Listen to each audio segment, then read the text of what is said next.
அகிலா என்ற ஒரு சிறுமி கடற்கரையில் விளையாடிக் கொண்டிருந்தாள். திடீரென்று ஒரு சிறிய ஒளிரும் மீன் அவளை அழைத்தது. அகிலா அந்த மீனை பின்தொடர கடலின் அடியில் உள்ள ஒரு அற்புத உலகத்திற்குள் சென்றாள். அங்கு மீன்கள் பேசும், நடனமாடும் மற்றும் மந்திரங்களை உருவாக்கும்.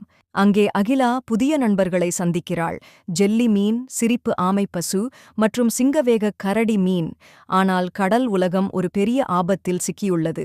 மாய காற்று அவர்கள் நகரத்தை உறைய வைக்க திட்டமிடுகிறது. கடல் நண்பர்கள் எங்களுக்கு உதவுங்கள் என்று அகிலாவிடம் கேட்டுக்கொண்டனர். அகிலா சிந்தித்து, அகிலா மற்றும் அவள் கடல் நண்பர்கள் ஒன்றாக சேர்ந்து ஒருமித்த குரலில் பாடல்கள் பாடி அந்த மாய காற்றை விரட்டி அடித்து கடல் உலகத்தை மீட்கிறார்கள். மாயக்காற்று முறியடிக்கப்படுகிறது. கடல் உலகம் மீண்டும் வண்ணமயமாக ஒளி வீசுகிறது. அனைத்து நண்பர்களும் அகிலாவை நன்றி கூறி விழாவுடன் அனுப்புகிறார்கள். அகிலா கடற்கரையில் விழிக்க இது கனவா அல்லது உண்மையா என ஆச்சரியப்படுகிறாள்.